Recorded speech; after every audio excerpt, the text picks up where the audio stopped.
Boom. What is going on, guys? We are in the zone. This is episode 121. I'm here always with Giancarlo Aulino, Anthony Pagniello. And today we're going to start it off with a recurring theme. If we have our weekly listeners, we've been talking about this the last month. Kyle Lowry, again, sorry to bore you guys, but he has been consistently in the trade rumors, and apparently he's inadvertently telling players that he's going to get traded and a trade is imminent. So I guess I'll start with the basketball god himself, Pagniello. Kyle Lowry, is it imminent for sure? Or do you see the Raps holding on to him to maybe be an X factor come in the postseason? I think as each day passes, it's becoming more of a reality for me that he's on his way out. I just saw an article the other day saying he sold his house, and I remember thinking, like, didn't I see this fucking 2 months ago? How many cribs does this guy have in Toronto? But yeah, I mean, the only really two options I see Lowry going to are the 76ers and the Clippers. But with the position the Raps are in and given his age and all that, yeah, I think it is imminent. Yeah, I think it's probably gonna happen. I wouldn't rule out though him coming back. I think this is just a way to help him get another ring. If he likes the situation he's in, maybe he'll extend it if he wins. Test free agency and go around because he does have one ring already, won a championship. It'd be different if he was chasing a ring. They would probably just send him like any team with the best fit to go off the bench. But I think the team that gets him is gonna expect him to be a main player. So that's why I think the Clippers make sense. I think Philly makes sense, but I think those two teams are going to probably go the hardest for him. Like looking around, I don't think he'll take like Denver. Like it'll probably be a tough sell for that. So it's going to be the best fit for him to win rather than just, okay, we're going to go get a veteran player to come off and maybe help us get to second or third round. Because if he looks at a team like Denver, Miami, maybe, like they'll probably say, okay, Lowry, we'll try to do an offer, but he'll think about it and be like, you know what? I'm better off staying with the Raptors at that point. So that's why I think those two teams are likely, and maybe in the summer he comes back to the Raptors. What do you guys think the big X factor is with Lowry when it comes to this team? Because we know he's been a Raptor for so long, and it's now coming to the point where does he not believe in this squad? I mean, moving forward, is that why you think he's kind of letting teams know that he thinks he's getting traded? Or do you think it's more just, again, like the business aspect of where the Raptors are at? They're not really looked at as a contender anymore, at least for the time being. They're still a playoff team, but, you know, you have the Sixers, the Nets, the Bucks. I think they're leaps and bounds better than the Raps this year, at least. So do you think that's the reason why, or do you think it's just time for him to move on? I think, yeah, it is business related. When you look at his history with the Raptors, he absolutely loves it here, and he's done so much for the city and for the country. But like, the Raps are in 8th place. He doesn't have much of a.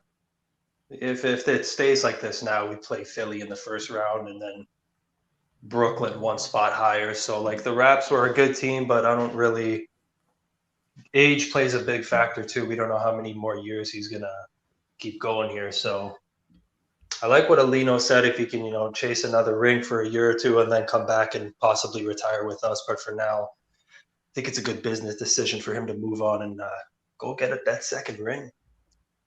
Yeah, I think a little bit of both. Like if he gets traded now, it's probably his value is pretty high still. So he'll probably get a first rounder. I think the Raptors really want a first rounder back, something to play around with. Maybe they can move up in the draft, use that pick later on, draft somebody, take a chance on them, or they can package that pick and make another move. So I think they're going to really look at that first round pick from a team.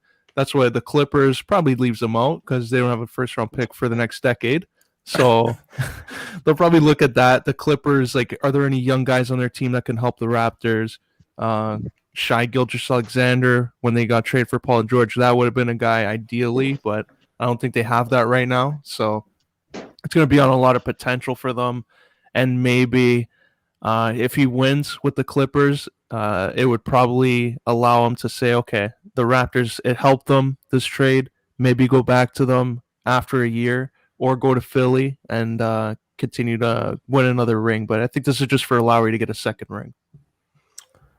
Yeah, in terms of the Clippers being rumored to get Lowry, I don't really see it, and it doesn't make sense with the Raptors in terms of the return they would get. I really don't know what it would be. Again, like you said, they don't have a first. Would it be Lou Williams? I don't really want that. Fred VanVleet, we have a lot of faith in him. He's been the better offensive player this season than Kyle Lowry, not by a lot, but he has been better, and maybe not as consistent, but again, you look at his stats, he's been the better player. But when I talk about the Sixers going out and getting Kyle Lowry, I think that it's just perfect. The fit, I think, is there. Even if it's not there right away, they have a coach in Doc Rivers who's had to completely go from one team to the next last year in LA. Yes, it didn't work out, but there were a lot of shooting woes. There were a lot of chemistry issues with Harold and Lou, with Paul George and Kawhi, and how they were getting much more benefits. And my biggest question would be, if Kyle Lowry were to go to the Philadelphia 76ers, how would that impact guys like Ben Simmons, who has played at the 1 since coming into the league? I know him going at the 4 would be a monstrous move for the front court, and Simmons and Embiid. That would be scary for any team defensively, offensively. But do you guys think if Kyle Lowry goes to the Sixers, do you have them right there with Brooklyn, or do you still have Brooklyn being the team to beat in the Eastern Conference? I think if everyone on Brooklyn is healthy, I think they take that series in 6 or 7 for sure. But if Kyle Lowry would end up on Philly, which is looking very likely, that's exactly what I'd do. I'd move Ben to the 4, have Kalo at the 1. Yeah, and then oh my God, the 4 or 5 the pick and rolls with Embiid and Simmons would be monstrous, and then you have a textbook floor facilitator there in Lowry. That would just be amazing. But at full strength, everyone healthy, I'm still taking the Nets if they end up meeting. Yeah, it's tough. I think right now, though, the way Lowry's been playing, maybe this season Philly takes them, because right now they match up, I think, better with Brooklyn. They're the only team in the East that matches up better. Celtics don't really match up as good because Philly has Embiid, who's playing at an MVP level. You have Simmons there you can put at the 4. That cancels out whatever Brooklyn's going to throw at them. And then defensively, I think they're better. Like Harden, okay, but can't do too much defensively. It would take away from his offense and getting himself open. And then KD's coming off injuries, so that might play a part in the series. I wouldn't be surprised if Philly were to beat them this year. So I think this is their best opportunity if they were to go there, because they got a lot of shooters. They got Seth Curry. If Danny Green doesn't get traded, they can keep him. That's another guy who gets on and off in the playoffs. So I wouldn't be surprised if Philly comes out of the East if they get Kyle Lowry. Yeah, either way, both of these teams are going to be huge buyers at the deadline. I think you have the Nets. I guess I'll transition to this now. They just get Blake Griffin. The Pistons buy him out. They finally agree to buy him out, which is it had to be done. And when he signed that contract, he was, again, I think 27 or 28. He didn't have that serious injury before.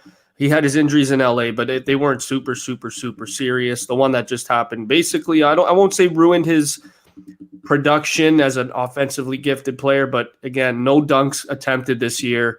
This is not the same Blake Griffin that we've seen in the past. What do you think this guy's going to bring to Brooklyn? And do you really see him gelling well with guys like KD and Kyrie Irving? Oh, yeah, absolutely.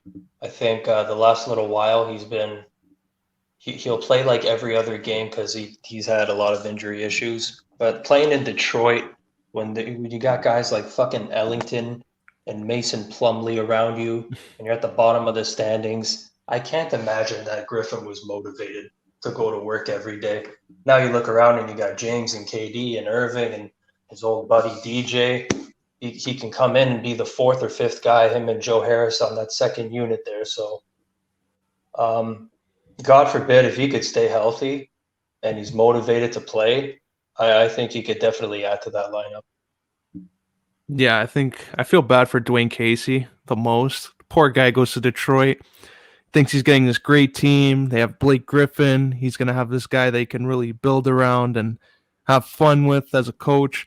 And it just hasn't worked out in Detroit. Blake Griffin, we saw, it was like a shell of himself on that team.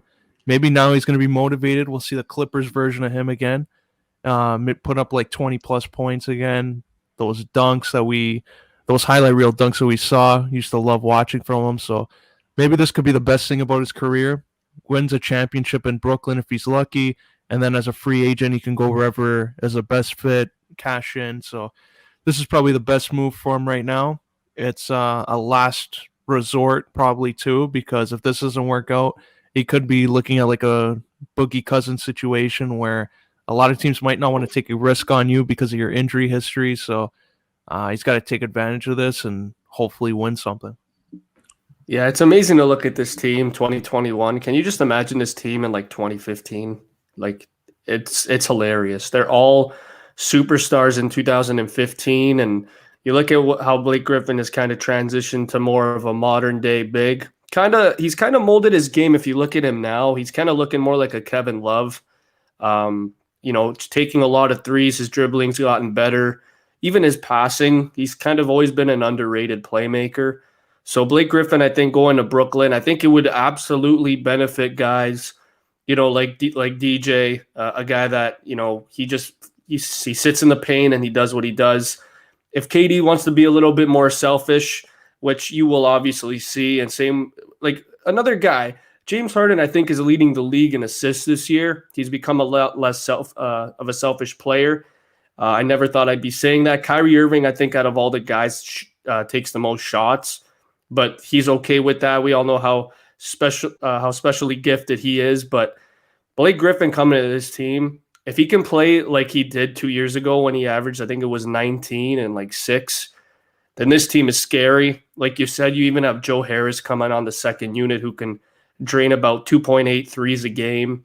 This team is deadly when they're on. Even another guy that's been quietly producing, Bruce Brown and Jeff Green. These are two guys, Jeff Green, a veteran, and Bruce Brown is another guy that as well was on the Detroit Pistons before. They gave up on him as well. So I like Brooklyn's chances of going to the finals now with Blake Griffin, but seeing as we're still talking about this Sixers team, if they can get Kyle Lowry, that's going to be fun. But now I got to move on. We're gonna continue because the trade deadline is less than a month away. I want to talk about a team that's been in and out of playoff contention the last 5 years, and that's the Orlando Magic. Now, we all know that they're not contenders. They never really have been looked as it. But I think this is finally time where when the trade deadline rolls around, we might have to see a retooling in Orlando. So I guess I'll start with you, Aulino. Out of all the big core guys in Orlando, I know Vucevic can probably get the most because his trade value right now is through the roof. He's ranked like 4th in fantasy. Do you really see them finally parting ways with the big man in Orlando, or do you see them maybe parting ways with a younger guy in maybe a Terrence Ross or an Aaron Gordon? I think Terrence Ross, just because there's still probably something there that a team might take a risk on. I don't think they're going to get rid of Fultz. I think that's risky. Like, why get rid of somebody who was highly touted coming into the league, didn't work out in the other spots he was in, seems to really work out in Orlando. I'd keep him. Fournier, I'm even surprised he's still there and they consider him a core player, but all the power to him. Maybe they can find something for him, a couple second rounders, or maybe even, I wouldn't be surprised if Orlando is part of a 3-team trade for one of these superstars going into another team. I think they're going to be like what Indiana was for Houston and Brooklyn. Kind of like if Lowry is part of a big trade of the Clippers, I wouldn't rule Orlando being involved in it. So look for Orlando if they're trading those kind of guys. I think that's going to be one of the likely outcomes of that.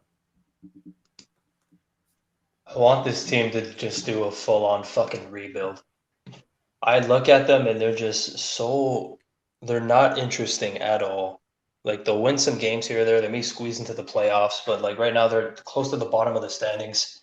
This is a fairly young team, and then you have Vucevic at the center of it all. the center of all these bad teams the last 10 years. So I want to see him part ways, and then Fournier too, and then you can continue with your rebuild with guys like Fultz and Cole Anthony, Gordon still like 24, and Isaac coming back from injury. So you could have that as your core going forward, but if I'm the Magic, I'm trading high with Vooch and then probably Fournier on his way out. What do you think the return for Vucevic would be, and where do you think he would fit best? Would it be on a team that offers a lot of first rounders, like an OKC where they're kind of in and out? But again, I feel like they're in the same position right now as Orlando. So I really don't know where Vucevic would go. Where do you think he would go? More of a bona fide playoff team. I feel like he'd stay in the East. Boston came to mind for some reason. I just think of that position over there, and they're obviously on the rise. He would really help them over there. But like for Vucevic, 30 years old, 31 years old, something like that. He's in the prime of his career. He produces every year. Like, I want a couple of first rounders and a solid young player. He's definitely getting the biggest return. Yeah, probably couple first rounders, maybe swap first rounders just to make it more appealing for a team. But if you're trading Vucevic, it has to be a big return because he's a really good player on a team that underperformed the last 5 years of what they were expecting. Like everything they had so far, like when Ibaka got traded there, and they held all this, enthusiasm around the team that maybe they can get something long term out of everyone. Terrence Ross, I think, has underachieved there. He should be like a borderline all-star player by now, and it hasn't worked out. So I think Vucevic getting traded is probably what would speed things up in a rebuild, just to have the GM try all over again and hope for the best. I really forgot about guys like Isaac. Like, he hasn't played, I don't think, in a couple, I think it's been, 6-7 months now. So he's a great defensive player. He has a lot of value. I kind of see him as like a Draymond Green when he's 100% healthy. I feel like he's the glue of that team. And, Cole Anthony, this guy's looking outstanding. I think he could potentially be the steal of the draft when you think of efficiency and you think of the amount of points he can give you. But yeah, you know what? Bringing up another, like a guy I completely forgot about in Orlando. I know you guys are going to laugh here, but do you guys really see Mo Bamba like turning out and becoming anything if they trade Vucevic for maybe like a young player, maybe a 3, so you have that 5 spot open for Mo Bamba? Do you really see Bamba because he has a 7'7" wingspan and he can drain threes? I think it's about just being patient. I don't know. Do you guys see Mo Bamba turning out to be anything if they part ways with Vooch? So for their sake, I really hope so. But was he the 6th overall pick, or am I thinking of someone else? No, yeah, you're right. He was the 6th overall pick in the 2018 draft. Yeah. Damn.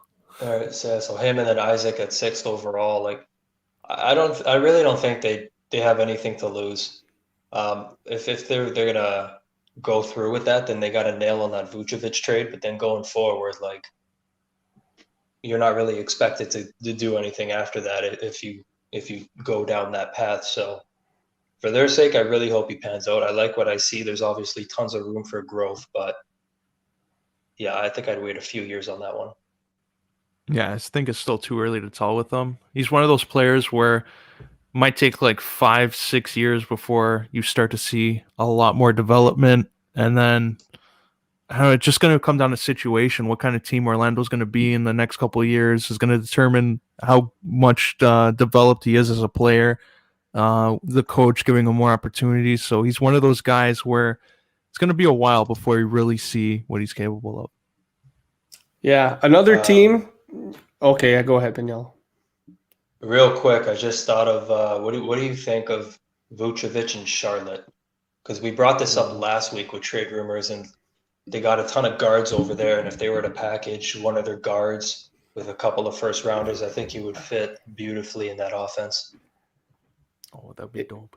Yeah, it depends on how much you value guys like Graham and Rozier moving forward.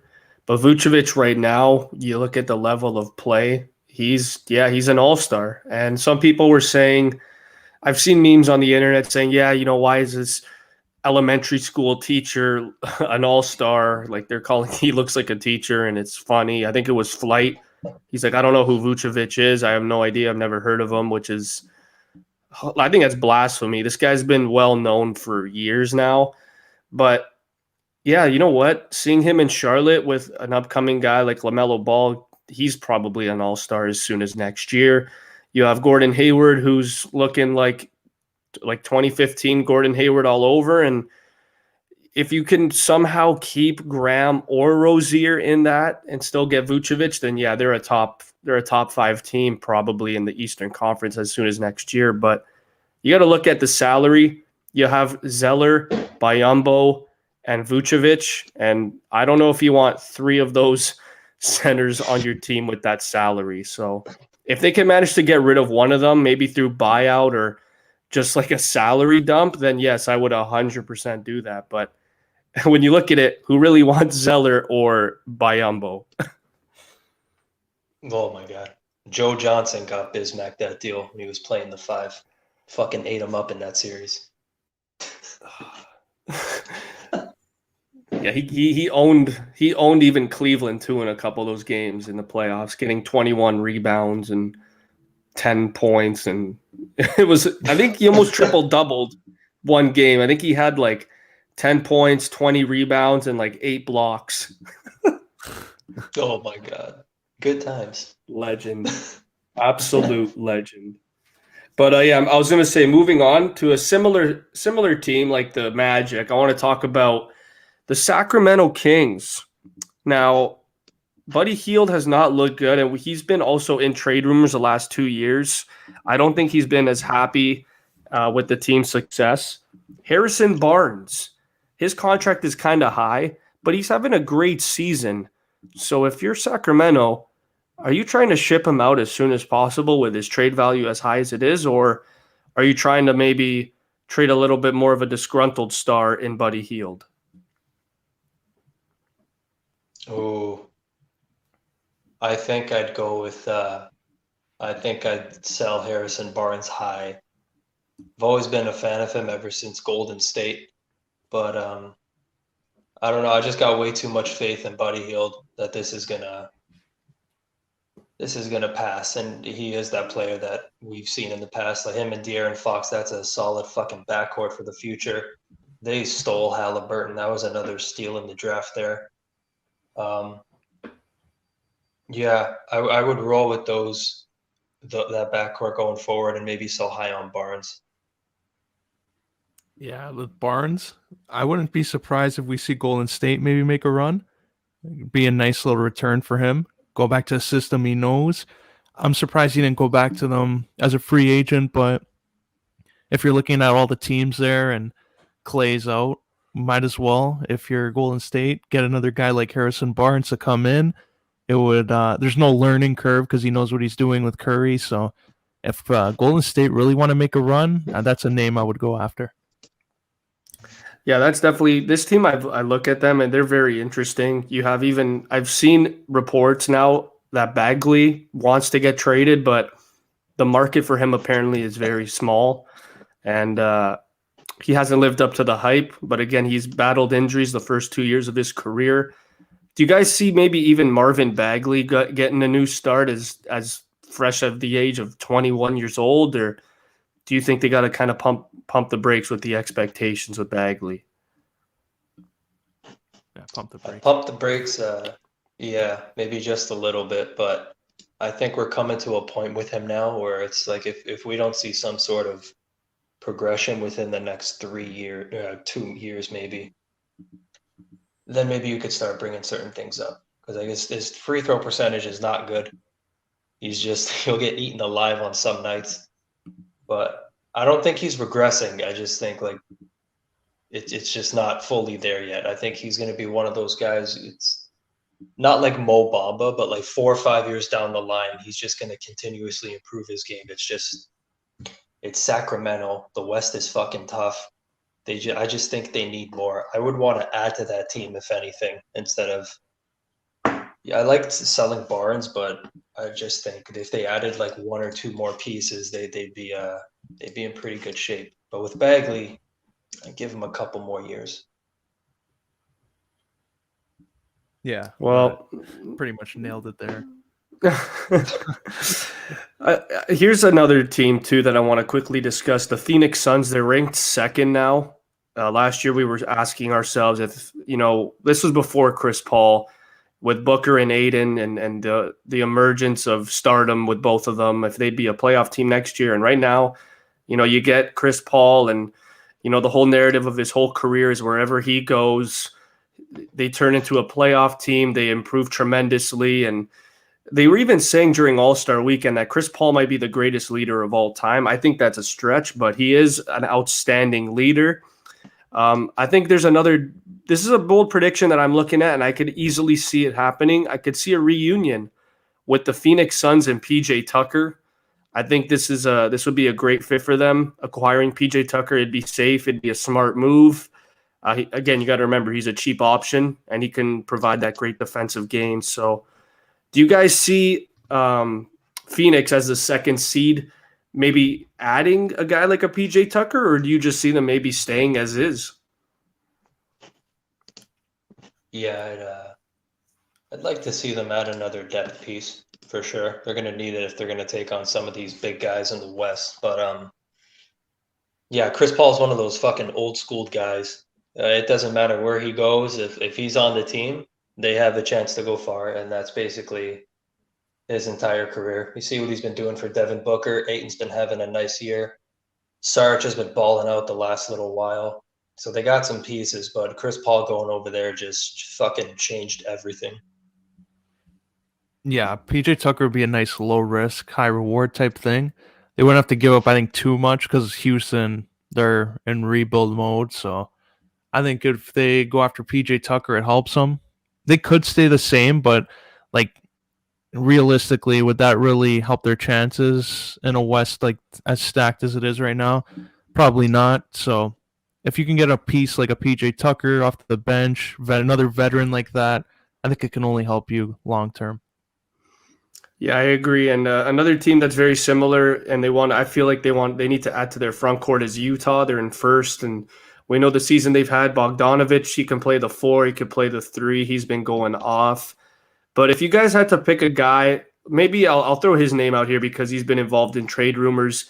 Can you see a guy like a Thaddeus Young go to Utah and really benefit this team? Because I think he's averaging like 13, 6, and 6 in limited minutes on the Bulls. Do you see Thaddeus Young, being a great addition to this front court, or would you maybe go even higher than a guy like Thaddeus Young?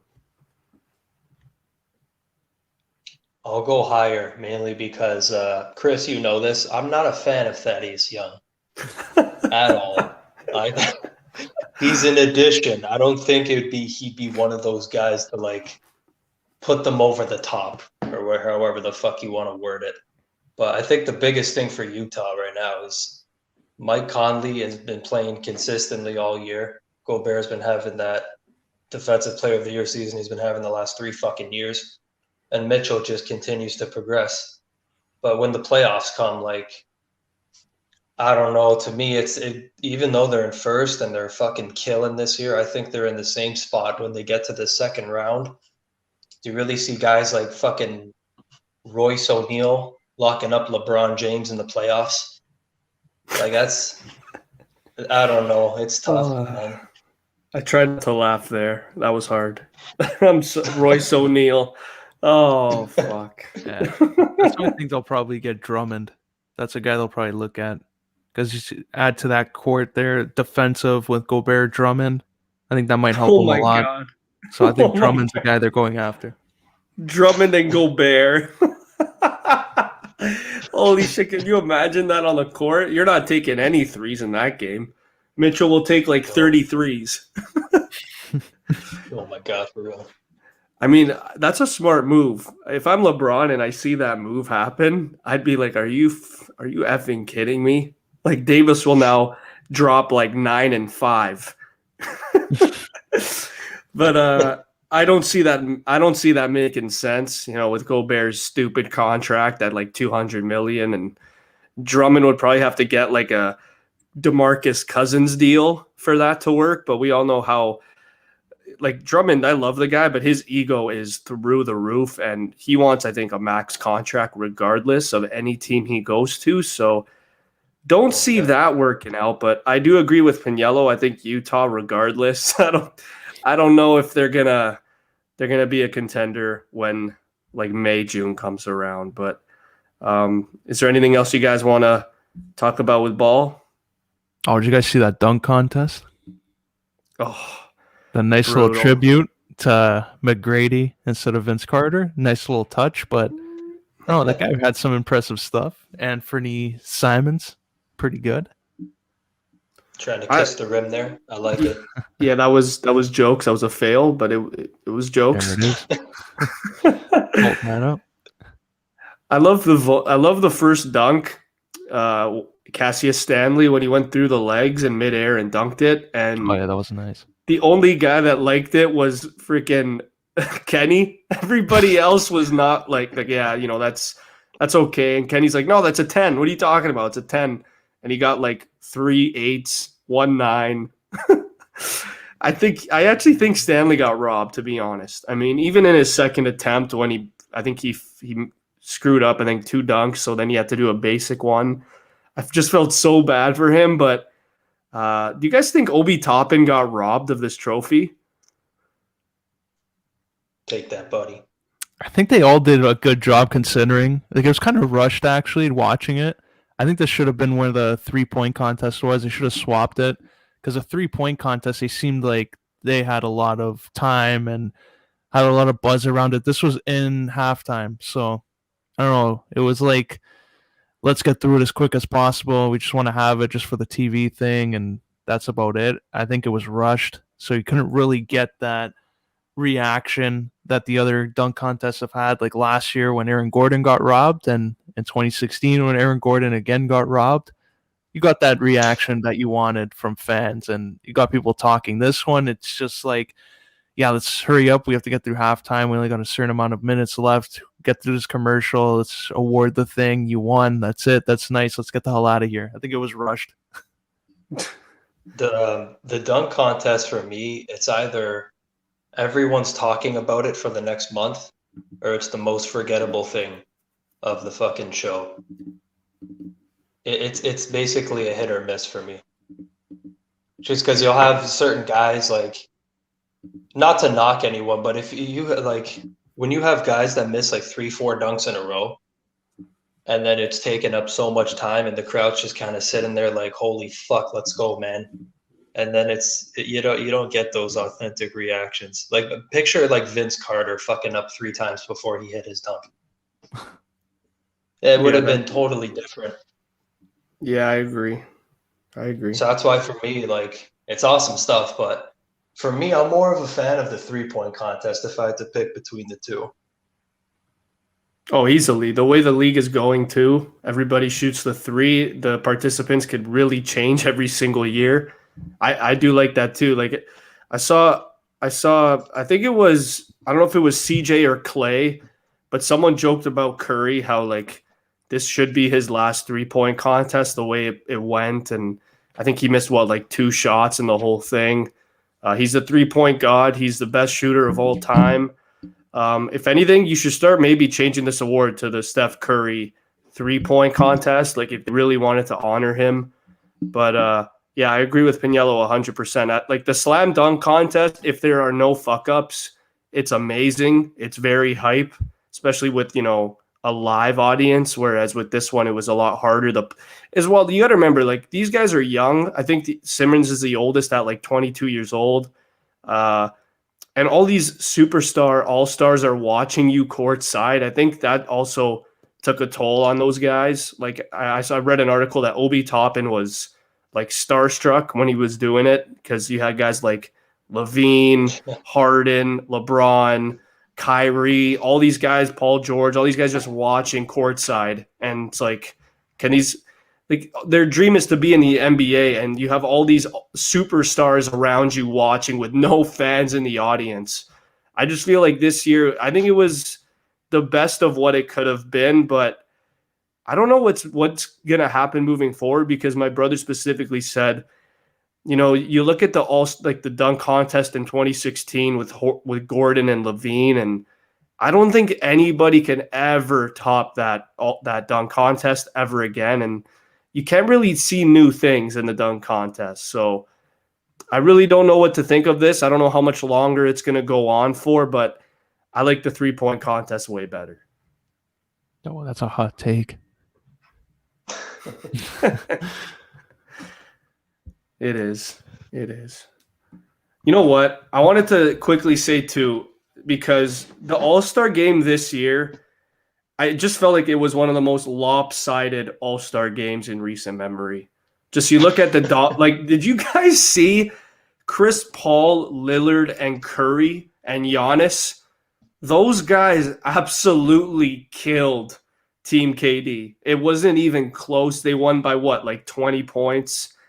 Lillard and Curry, got combined 17 threes. It just wasn't close. So I guess I'll ask this, because last year's All-Star game was incredible. Remember the fourth quarter? They're all going super hard. I think they tried doing that this time around, but the game was so much over. Like, it was just done in the third quarter. Do you guys think they should go back to East versus West? Yeah. I just want it to be a little more competitive. I like it. Fuck, man. Watching the All-Star game sometimes, guys just take 2 dribbles and then pull up from 3. Or this year, from half or behind half. Steph and Dame were it was like me and you going to the fucking park and we just lob it from 50 feet away. And that was basically every play. And I thought there was a little stretch there where Harden was kind of bringing them back to life. And then Luka and Giannis and Dame and Steph just fucking killed them right at the end there. LeBron, I don't even think LeBron played in the second half. No, he didn't. Jesus.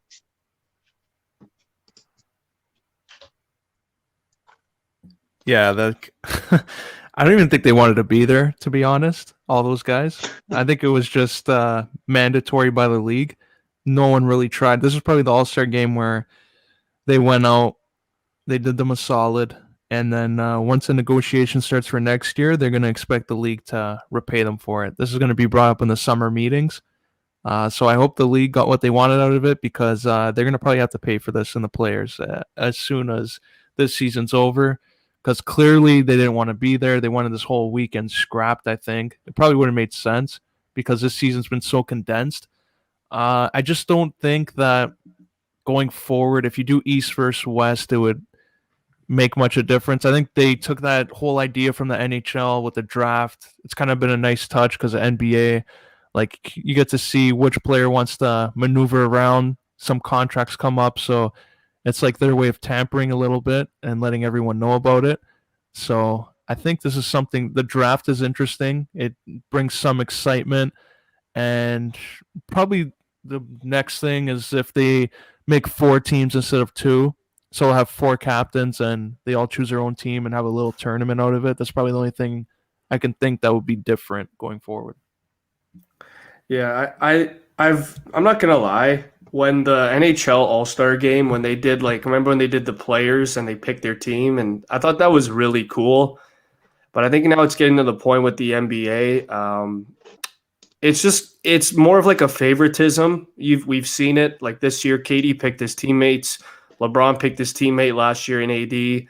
I just feel like if you're gonna do this, try and incorporate, they've incorporated the storytelling and how they're always going to favor their teammates over like a buddying star. So like if you this year, for me, the biggest surprise was seeing LeBron pick Giannis first. I didn't think that would happen just based off of, they've been opponents in the All-Star game for years. So that was just kind of thrown out the door. So I just feel like going back to East versus West would be really, really good. It would show who the king in the West is, the king in the East is, and just go from there. See who just the better conference is, and that's how they kind of have done that for years. I really want to see that happen again. Just East versus West on the All-Star jersey as well. the jerseys this year were absolutely brutal. But that's another thing. But I really hope they go back with East versus West, and that's not only for the NBA. I think even for the NHL, instead of these divisions, just do 2 teams, do West versus East, and just go from there. Because I really am a fan of the old-fashioned way, and I feel like we've been we've kind of gone away from that for a while. So, in terms of All-Star games, I really want to see them go back to East versus West, not only in basketball but in hockey. Yes, sir. Would be interesting. But is that all for hoop there, boys? It's a long yeah. hoop session. All right, because we'll go to AEW now.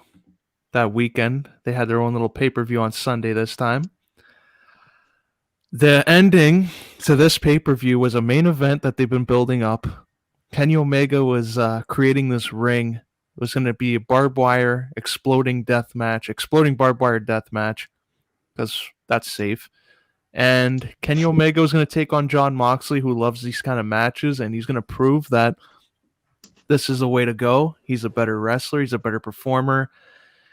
And what we got out of this was a match that kind of looked a little insane at times. I'm going to pull this picture up here of what the ring actually looked like. It was the referee kind of looked like he was going for a fencing meet and a duel.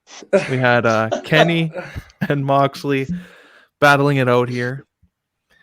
And every time they hit these ropes, what would happen was a little pyro would go off.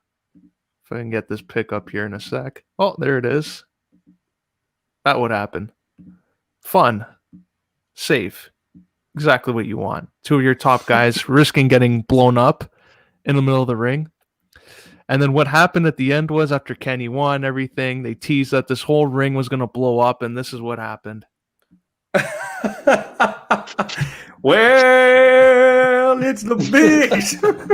So people were actually mad on social media that no one blew up. These sickos, they wanted someone, I guess, to blow up. No one blew up. What are your thoughts on this whole ending to a pay-per-view, and do you think this puts a bad taste in the mouth of fans on the product? I'll tell you right now, that's hilarious. Yeah, we're gonna have a guy explode, and fans are actually anticipating that. The fans are a bunch of sickos. Are you kidding me? I mean, I knew this would be extreme, but come on, no one's gonna blow up. Let's get that straight right now. The most extreme thing I've ever seen was that freaking Edge and McFoley spear through the flaming table when I was like 10 years old. But this match was fine. I thought, the barbed wire ropes and all that stuff was good. Moxley being the sick fuck he is, this match did its job. But yeah, in terms of all that at the end, very, very disappointing. Yeah, the pyro was scaring the shit out of me every time they hit the fucking barbed wire. The thing goes off. But yeah, like this will blow over in a week. I don't know why fans are mad. I don't know what they were expecting exactly.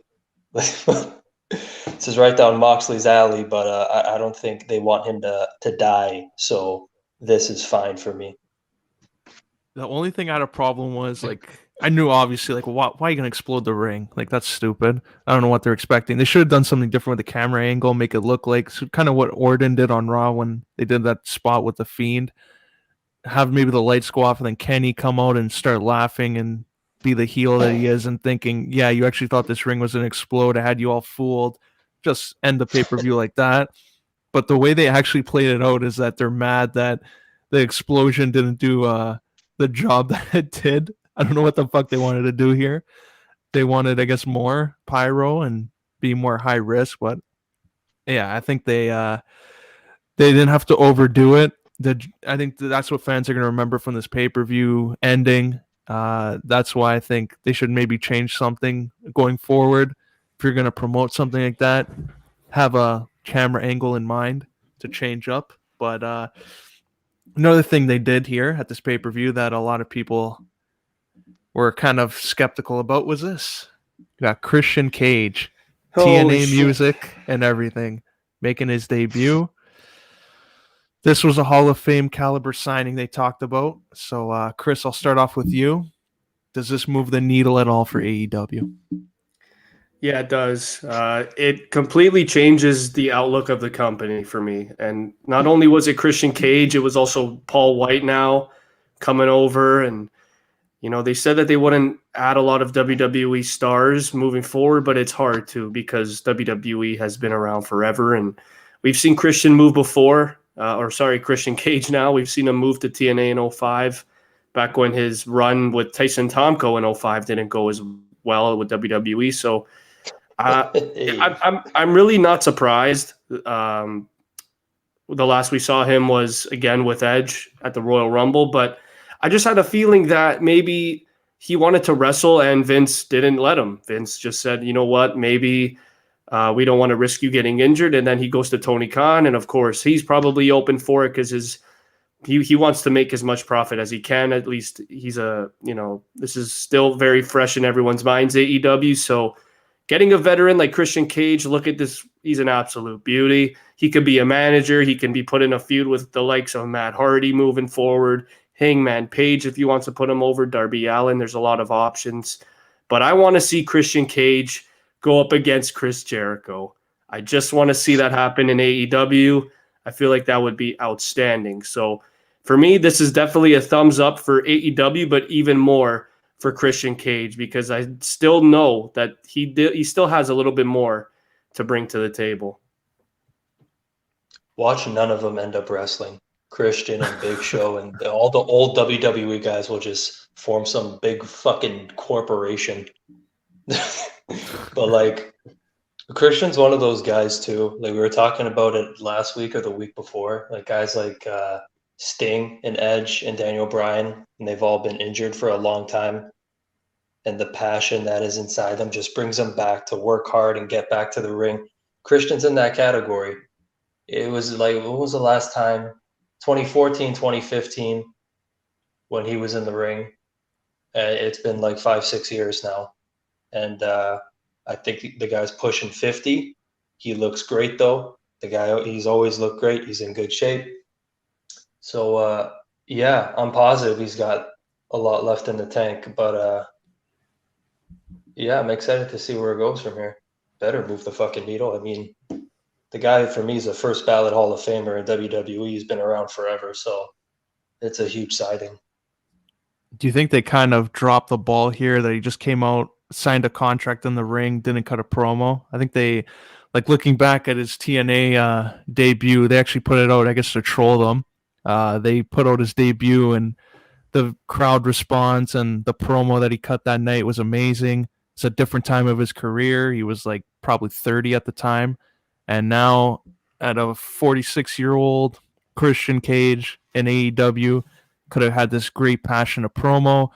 He just signs a contract and reveals his new T-shirt that no one's going to outwork him. So the new merch line. Do you think that this debut could have been a lot bigger if they gave it more time and let him cut a promo? I think it's all based on the surprise factor. So I think he just wanted to make his presence felt. I don't think it was really about the promo being cut here specifically, but it was just about the oohs and the ahs of the crowd, and how surprising it was to see Christian, who was literally just on WWE television, like 3-4 weeks ago, and he's now in he's with the competition in AEW. So I don't know if that's a good thing. Maybe they took the 2012 Jericho approach here, where he comes back and he doesn't say much for a couple weeks, and then he'll finally cut that awesome promo. But hopefully that is the case, because I love Christian's mic work. It's one of the best, and especially now with how he's probably freaking so motivated to, like you said, outwork everyone. So I'd love to see Christian be relevant as soon as possible. Pagniello, I hope you're wrong, where you said he's not going to wrestle. I really want to see him take on the likes of Darby Allin, Jericho, MJF. There's a lot of guys out there, so let's get it moving with Christian Cage. I think you'll see the promo this Wednesday. Oh, who do you want to see him challenge? First big feud for Christian. You want it to be Big Money Matt? At some point they're going to link up. It's just, it's destiny. They've been linked together forever. Okay, so we saw at the pay-per-view, we saw the Revolution ladder match for the shot at the TNT title. I think Sky won that. I thought Yeah. Cody Rhodes is going to win it. So maybe I want to see Christian go up against Cody right off the bat. Like, he can go after, this is the guy that basically put AEW together. He can go up to him and say, I appreciate the opportunity, but I'm coming for you. You're my first opponent. So I would love to see Christian Cage versus Cody Rhodes. Not for the Intercontinental title, but just in a singles match. There you go. Moving on here in AEW, one thing that got a lot of fans, I guess, excited that everything went well. No one got seriously injured. Everything, I know this is going. everything went planned, and a little butthurt people here online thinking, "What if?" It was Sting's return in that street fight. They had a cinematic deal with that. Him and Darby Allin taking on Brian Cage, Ricky Starks. Everything looked good. Sting looked great.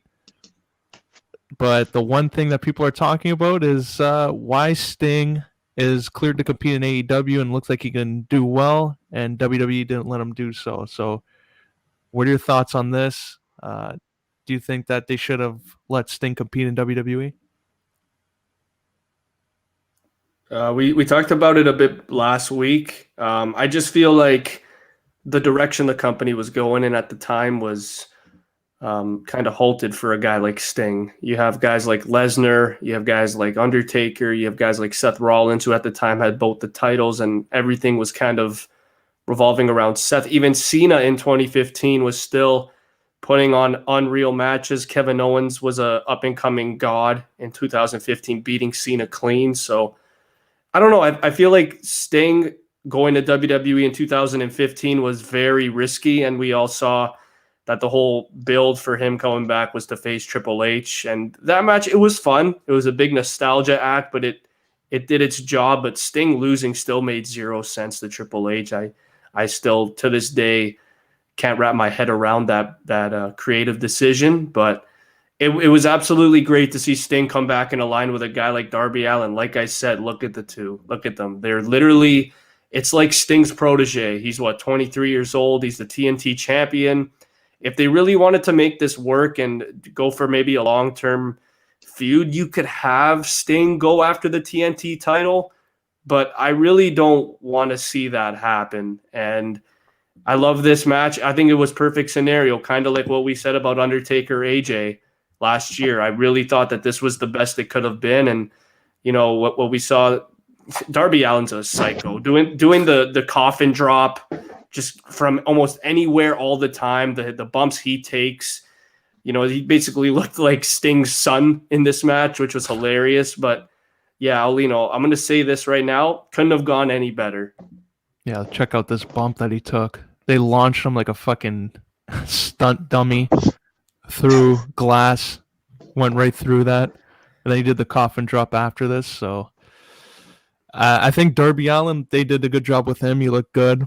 Ricky Starks, even though he took the pinfall, I think out of everybody in this match, obviously Sting not included because he's like 62 years old going to be, but like Ricky Starks, I think is a guy with the most potential here that they have to build around as a baby face. I think eventually they need to have Team Taz, like have Brian Cage turn on them and have a good feud, because I don't know, as a heel in Team Taz, it doesn't really work. And they had like a promo with Sting and him, and it got a lot of buzz online. So maybe that's something they do. But there was a big thing online about Sting saying that he wanted to wrestle Undertaker in a cinematic match, and they didn't do it for whatever reason. And now, because this match went so well, a lot of people are like, what the hell? This could have been done. So is WWE going to regret just letting him go?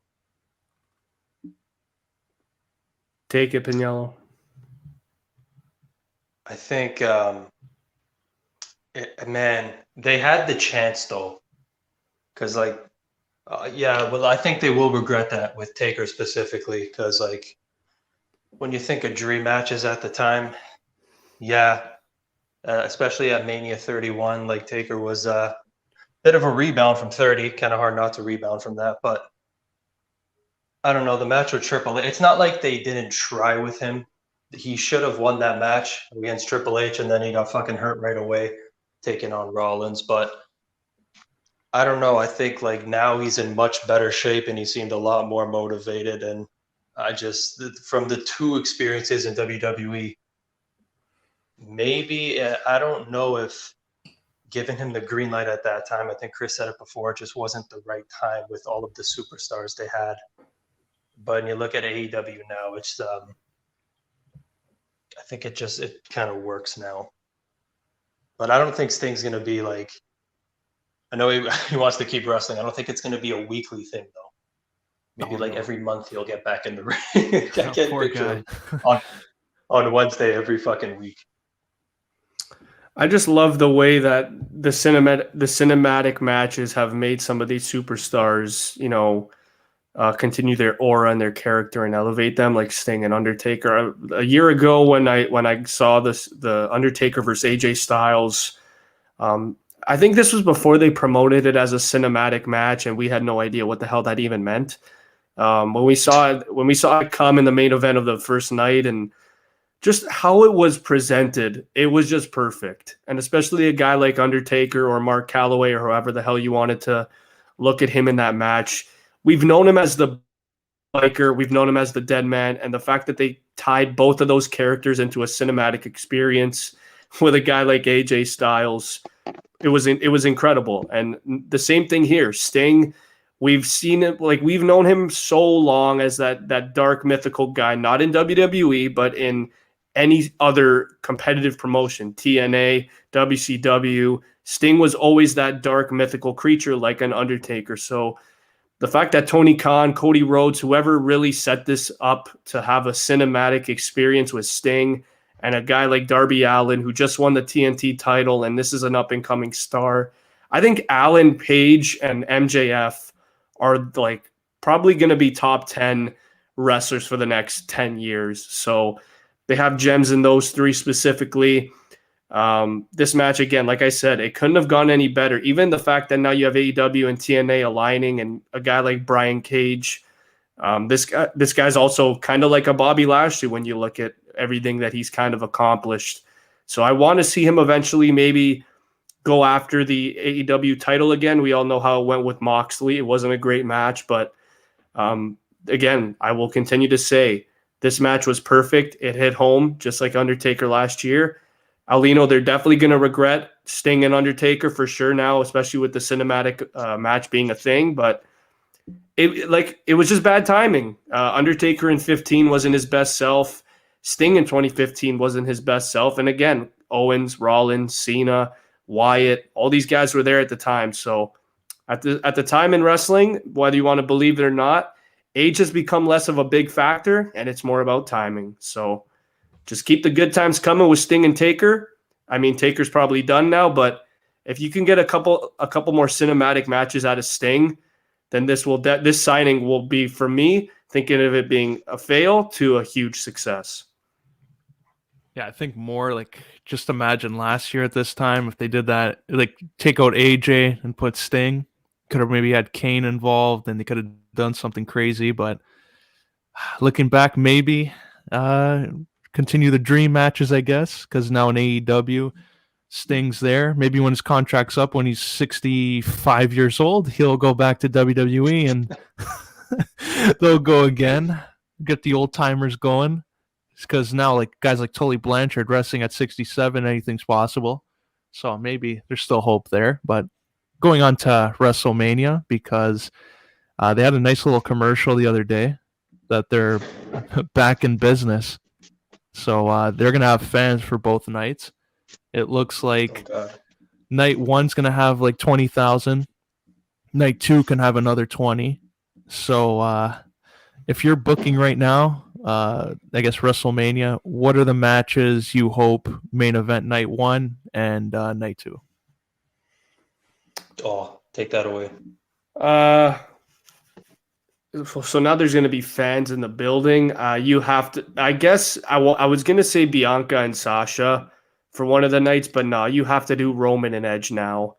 If there's going to be fans, You do the basics, man. Go back to basics. Both the WWE and the Universal title should main event both nights. And I feel like it's really it would be really unfortunate for Bianca and Sasha if that were to happen. But at the same time, it would just be so fitting for a guy like Edge to come back, go through whatever, like last year with Orton, that was a great Mania match. I think it was second on the card.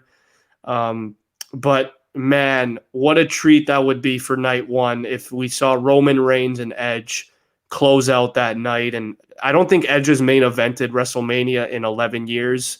So that would be fitting for sure. And, or no, was it? No, the last time he main evented was 08. So yeah, it would be fitting for sure for Edge. I do think he deserves it. And of course, man, Roman Reigns, he's got to main event one of those nights. I don't like this 2-night bullshit. It's so confusing. Everyone's going to be comparing both nights now. It's going to seem like one's the pre-show and the other one's the actual WrestleMania, because it should be Roman and Edge closing the fucking whole thing. So I guess Roman and Edge will be on the second one. I just don't like that setup though, because then after it's going to be like they're going to compare the 2 nights, and when you look at when the match cards are revealed, it's going to be like, oh, this is going to be the one to follow. Because they got to spread. There's going to be like 30 fucking matches, and they got to evenly spread it out somehow. I don't like it. It's confusing. I don't want to sit in front of the screen for 9 hours to begin with. Why do I have to do it 2 nights in a row? So Yeah. To answer your question, Roman and Edge should close the entire fucking weekend. Yeah, I'm with you there. I think this is only for this year. They're doing 2 nights again, because next year they're going back to 1 night they announced, and the year after 1 night. So I guess this is just a way to make as much money as they can for the 2 nights and then go back to the Thunderdome with no fans and screens. And I'm with you. I think Roman Edge should be main eventing night 2, but there's just something about night 1. Like, nothing against this whole Sasha, Bianca Belair. I think that's a main event. But if you have Brock Lesnar come back and Bobby Lashley, the way they've been building him up the last month and a half, that has to main event over Bianca and Sasha. Like, it's unfortunate, but even if you had Drew McIntyre or Sheamus in the mix there too, like, nothing against those two, like, fuck, that's a main event, I think, for either night. So I'm going to have to go with the Universal and WWE title both nights. It depends on how they look at it. I mean, I could easily see them doing that approach, and it's sad to say. I could see in night 1, like what Pagniello said, you could maybe take it easier. On the Saturday, you could have like Randy Orton and The Fiend main event on the first night in a cinematic match, and you could have like Sasha and Bianca, and you could have who else is there? You could have the tag team match with The Miz, and then, of course, you could even have Matt Riddle go up against Mustafa, or Kofi versus Mustafa. So there's a lot. I just feel like if Pagniello's point makes sense, I think it makes sense how last year was kind of, they tried evening it out. But if they want to slowly, when shit gets back to normal, if they want to make it a 1-night thing, I think they're going to treat Sunday as more of the WrestleMania type feel, the big matches. That's why I could see even Sunday night, they could even go with like the last 3 matches just being big time. Like, you can do Charlotte versus Asuka, and then you could do Roman versus Edge, and then to close out the whole Mania, you do Lashley versus Drew versus Brock. So either way, I do like the 2-night concept for now, just based off of COVID and how last year was incredible. It was a huge success. But there's a lot riding, I think, on the cinematic match if you have it with The Fiend and Randy, and of course with whatever Drew McIntyre's doing. So I still think on the Sunday night it's going to be the more WrestleMania type feel, like what Pagniello said, but anything's possible. I don't see Lesnar and Lashley being on the first night. So regardless, I agree with both of you. I want to see both main titles, main event both nights, but I wouldn't be surprised if both titles ended on the Sunday. Oh, that's an interesting one. Yeah, because last year I remember they had Goldberg, right? Goldberg and Braun, or was that the same night as? That was the first night. Oh, okay. Yeah. I feel like they could have one on each. Like, if you're because if Lashley comes or if Lesnar comes back, you'd think that'd close. So I'd probably have that on the first night just because you got to tune in. You got to give people a reason to tune in. You could Vork and fucking Bobby on one, and then Edge and Roman on the other. If you load it up on the Sunday, you're gonna look at Saturday's card and be like, I don't know. It's like a Backlash pay-per-view. I don't know. Like, so there's gonna be a lot of matches. Do you guys see Drew being inserted in the WWE title match, or do you see him facing Sheamus in a one-on-one? Man, I'm with Aulino. I'm holding out for Lesnar. So I don't know if he's gonna take on Sheamus, but I think by the time WrestleMania comes, he will not be in the WWE title picture. Ooh. Yeah, I think Drew will be, even though they had that good thing with Sheamus and Drew. If they had them to go at WrestleMania, like how do you would have to top it off with like a no DQ falls count anywhere type of thing. I think they're saving that for Shane versus Braun as a falls count anywhere type match. I don't think they're going to have two of them. So that's why I think Drew might get inserted into the main event. Maybe even Sheamus. You never know. But I think it would be unfortunate to Miz because I think he'd be the guy to insert in that match. But he's got a Bad Bunny to worry about, unfortunately. So poor guy. Another match, though, that like you're looking at these big matches. Every year there's a match that could steal the show. And it's kind of weird that AJ Styles, who main evented night one last year, doesn't really have a clear opponent. So do you guys think they're dropping the ball here? Who would be the marquee match for them? Oh, God. Yeah, they're dropping the ball. It's hard because we have on one end of the spectrum, you have Daniel Bryan, who's open. He's facing Roman at Fastlane, but we all know what the hell that result's going to be. So Bryan's going to lose that match. I don't know if it's Bryan versus Rollins or Cesaro versus Rollins at Mania, but we're definitely going to be treated to that. So if we can get a similar type match with AJ, if we can get an AJ versus Riddle or an AJ versus maybe a returning Aleister Black, something of that nature, then I'm all for it. But yeah, they are dropping the ball right now with AJ Styles, unless a surprise comes in the next couple of weeks. I think I said last week I would love him to take on Matt Riddle.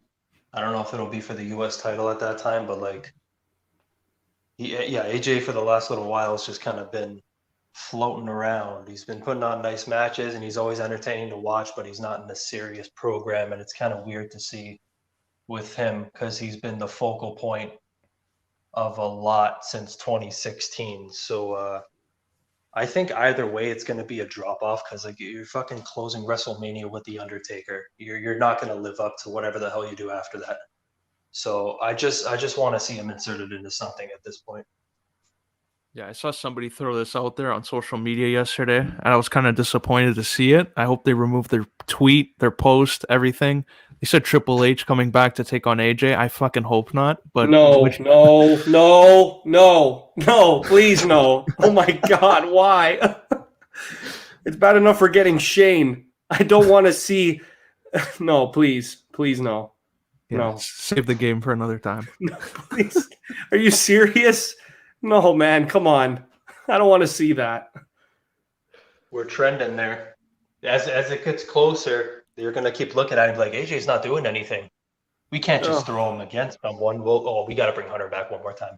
Oh my God. No, man, at that point, just bring Cena back. Oh my God. If you're going to do that, do Cena versus AJ. Don't do Triple H versus AJ. Come on. Yeah, no one gives a shit about Triple H coming back and being a face. No one cares, and he will not get cheered. Hey, you know what? With if you were to actually bring Cena back, though, they have a solid history. AJ and Cena. AJ's been walking around with his fucking 9-foot bodyguard, that cocky little shit, and then Cena can come back and maybe put him in his place, and then maybe AJ Styles can beat up John Cena once again. Oh, that'd be good. Yeah, the only DX member I want to see face AJ, Shawn Michaels, and coming out with Kevin Nash to take on Omos and AJ. I don't want to see the Game as a DX member taking him on because we know how that's going to go. pedigree, 1, 2, 3. You know the deal. I still think even if he comes back, he's beating AJ Styles. I don't see him losing to AJ. I just don't see it happening, which is sad. If that were to, Very sad. if that were to happen, though, like you look at AJ Styles, like his WrestleMania opponents, he had Chris Jericho 1 year, The Undertaker, and then Triple H. Holy shit! Can you imagine if the timing worked out? Like all those guys in their, obviously not in their prime, but like, it was a short stint in WWE for Styles. He came here in his early mid 40s, but like, my God, what a resume! Oh, don't forget Shane too. Remember that one? They couldn't have done him versus Nakamura, and then they did Shooting Nakamura star and him. press. They didn't even close the show. Nakamura won the Rumble, and then there's co-main event. Made sense. But like, what would you think if they did it like an inter-promotional match? Like, remember like the earlier WrestleManias when they had the brand split? You had Kurt Angle versus Shawn, Bobby Lashley versus Umaga, and they built up these like big matches. Do you think AJ should be one? Like, I don't know about Daniel Bryan, but like if they did AJ versus Nakamura again, you think that would sell? Yeah, and I'm sorry, it would have to be Bryan versus AJ. If they're doing an inter-promotional, it has to be those two. Just you look at, like you said, if you're going to build it up and make this seem worthwhile, Daniel Bryan main evented WrestleMania. AJ Styles, like Pagniello just said, is taking on those greats. Then yeah, these guys have both had great WWE title runs too. They're very much relevant. They're loved. They're probably the top 5 wrestlers of all time. You got to do it at WrestleMania, especially now if there's going to be fans in attendance. If Bryan isn't doing anything and then coming up to Mania, come on, you have to do it. You have to do Bryan versus AJ Styles. I think a runner-up too, because that would be perfect for me. Either Shinsuke or KO, because I can't imagine like any of those guys are. I don't know if they're floating around. I don't know what word you want to put on it, but they're not really a focal point right now. So if you get AJ Styles versus Daniel Bryan at WrestleMania, 100% you'll draw some interest there. Even Kevin Owens too. KO versus AJ at Mania would be pretty good. Unreal. They fucking for the US title a few years ago. Main point of SmackDown at one time, once upon a time. Him and Shinsuke, like, oh man, Styles, he's one of those guys too. You look back at everyone AJ's feuded with, and it's just been money. So if him and Bryan were to go at it again, oh my God, he turned heel on him. I forgot about that already. The crowd, yeah, that would be the perfect. I just remember the Batista Umaga, and that's fucking disastrous for me. If you could do AJ versus Daniel Bryan, oh my God, you put that on night 1, beautiful. I guess before we end it, I just got to ask this question. Who do you see Big E facing at WrestleMania? Apollo Crews. Oh, so you're going with the underwhelming approach. All right. Yeah. They're trying to build him up as this big heel. Finally giving him a character, so I think Apollo Crews is the likely one there. He's embracing his heritage. He's learning some things from Roman. I like it. After all these years of, whatever. You have 4 minutes on Raw. Do what you can do. I want to say Jey Uso.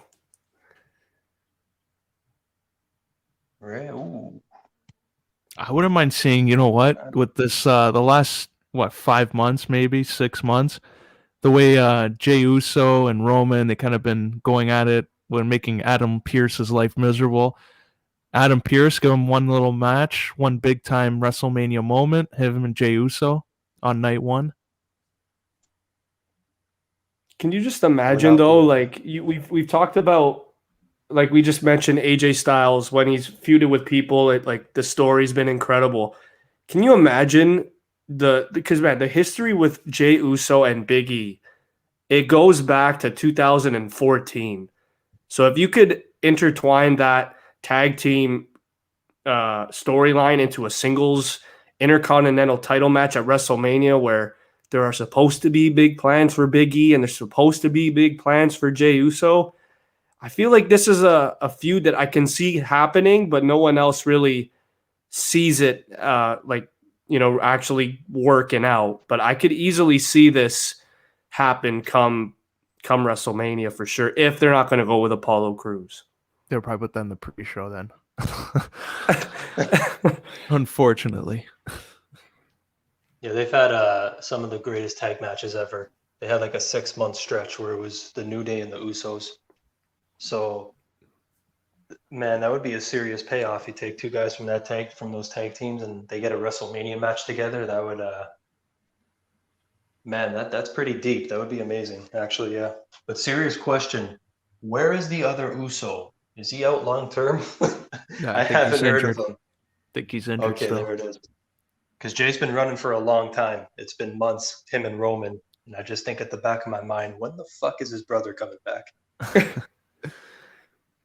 I don't really know how that's going to work out, too, when he comes back. I don't know if they're just going to go back to being the Usos, because he's been unreal as a singles guy, Jay. He's actually, like, when we saw him in the Chamber, that was probably, like, one of the most impressive Jey Uso performances I can remember. And I really like this singles run that he's going on right now. And just imagine Jey Uso having the IC title and Roman having the Universal. Oh, my God, that's awesome. Maybe they could do they could just add him to the equation maybe, and then maybe you give them back the tag titles, but they still run with the same situation they got going on. Yeah, that would be the one. Either way, yeah. What about this time of year, Nostalgia Mania, which kind of, how about this? Fastlane, Big E drops a title to Apollo Crews. Big E goes to WrestleMania to take on his guy, Bill Goldberg, his dream match. 2 big meaty men slapping meat. If that just leads to Goldberg winning, then I'm not for that at all. But if that leads to a huge Big E payoff, beating one of his all-time favorites in Goldberg, and then moving forward to take on maybe Roman Reigns, then I'm all for that. But I don't want to see Goldberg anymore. Bring back Bill. Let's do it. Aulino, I know you won't sign this petition, but I need this petition to go around that Bill Goldberg has to fuck off now. It's over.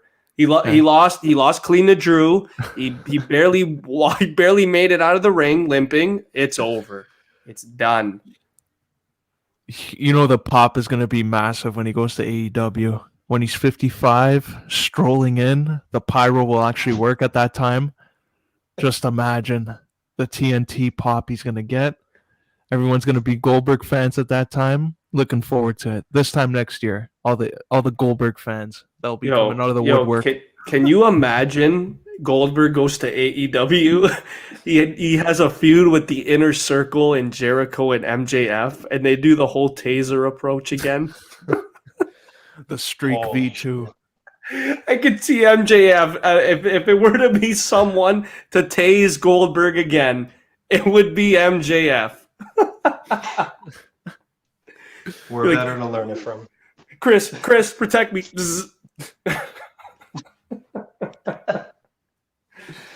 Oh, fuck. Sign me up for Goldberg leaving WWE forever. Get that petition going.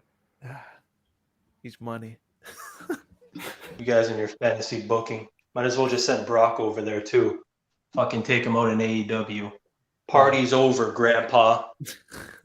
Going after all the old guys. At that point, just take out Paul White and Sting. Oh my God. Guess the last thing we'll go on here on WrestleMania, the crowd being in there. Who do you think is going to get the most love at WrestleMania? Do you think the crowd's going to hijack the show? Because the match I think they're going to hijack the show on is Bad Bunny and Damian Priest when they take on Miz and Morrison. I think this is going to look exactly like when Miz and Maurice took on Cena, Nikki Bella. When Miz deserved a lot more, Cena deserved more.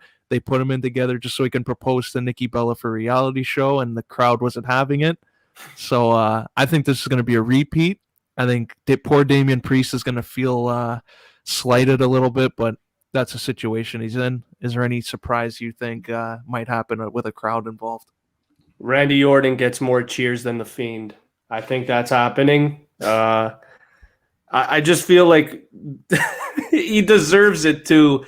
Like the last 2 years, Randy's been at the top of his game. This guy's throwing up black stuff now, so committed to his character, talking to himself through freaking TVs. And, Alexa Bliss, I really like, everything that they've done, but I feel like it's getting kind of boring now, and it's getting under the fan's skin. We haven't seen the Fiend in a long time. So I feel like come WrestleMania, you talk about the way that Cena and Miz kind of, I think it's going to be the same thing with Orton and the Fiend. I think the Fiend is going to win, but I don't think he's going to get the reaction that, fans anticipate. I'm most excited for Roman's reaction. I'm really looking forward to that. Because ever since his character changed, no one's been there to fucking see it live.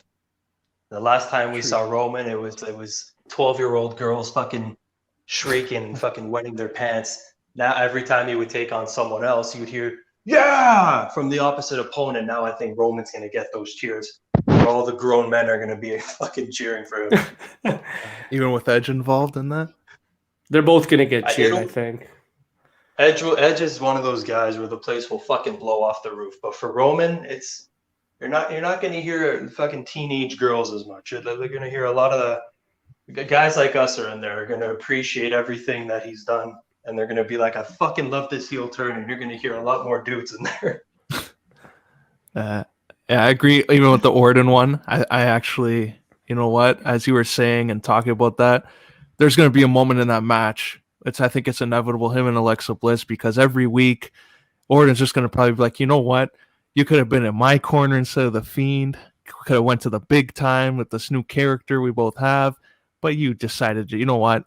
Make his life miserable. I think another RKO is coming, maybe even a punt. I think Randy's going to take out his frustrations at WrestleMania, and the crowd's going to pop for that.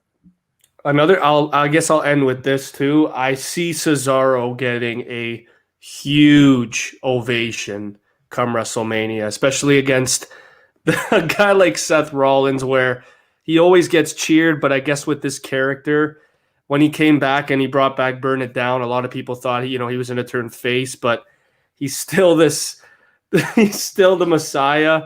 And, I think fans are also kind of getting tired of that. So I see Cesaro getting a massive, massive pop.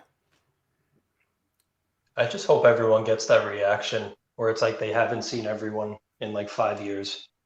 Like that odd time when they go to the UK and they fucking pop for everybody. I hope everyone gets that reaction and we just realize that wrestling without the crowd it's a whole different fucking game. So I just want good vibes all around. Oh man. Real quick, actually, we were even talking about that cinematic approach and Orton Fiend, do you think that should be the way it's been built in front of a regular match instead of a cinematic? And I guess what are your thoughts on the approach that they went with this, with the coughing up the black stuff and Alexa Bliss in a fucking satanic circle doing rituals and Orton in the ring? Like, what are your thoughts on the build? The build is fucked up, and I love it. But it's gotten tiresome with Alexa Bliss being featured as much as she has, and the distraction card has been continuously happening every week for a month. So I think at that point, it's kind of like, we get it. Alexa Bliss and Orton are not on the same page. They don't have to interact every single week. But in terms of Orton, at first I was disappointed because he was going up against Drew McIntyre as a serious threat to win the WWE title, but then they switched the plans. Remember, we all thought Randy was going to face Edge at Mania. At least I did for the longest time. But now we're going to see The Fiend. Whether it's cinematic or not, I think they have to outperform their last WrestleMania match, because that was an absolute dumpster fire.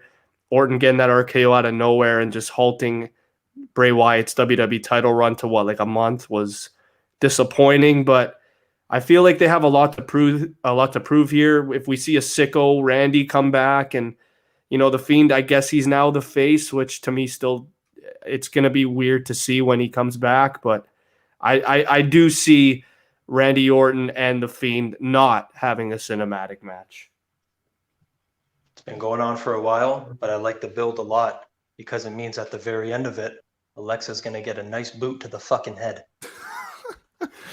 Probably even be even crazier. after that boot to the head. I feel like it's gonna be worse. I feel like Randy's gonna burn her too. He's gonna tie her up. He's gonna tie her up in that same abandoned place near that swamp, and he's gonna just light it on fire, just like he did with Bray, and or with Sister Abigail, and he's gonna do that nice classic Randy Orton pose. Oh man, Perfect this payoff. whole. I hope the network's happy. Like fuck. USA Network. They wanted a dark program, wanted darker feuds, I guess. They got it. They're getting it. I hope they're happy at the end of it when Orton, that sick bastard, does something nuts. But yeah, we'll end it on that. I We'll love end it. on Randy. This has been episode 121. I'm sure the way this feud is developing, there's going to be a lot crazier stuff happening between now and WrestleMania. A month to go. Starts April 10th and 11th, 2 nights. We talked about the slam dunk contest, NBA rumors, Kyle Lowry, AEW, and a lot more. So also stick around for other episodes. Go scroll down there. Check out past episodes you want to see, and we'll see you next week.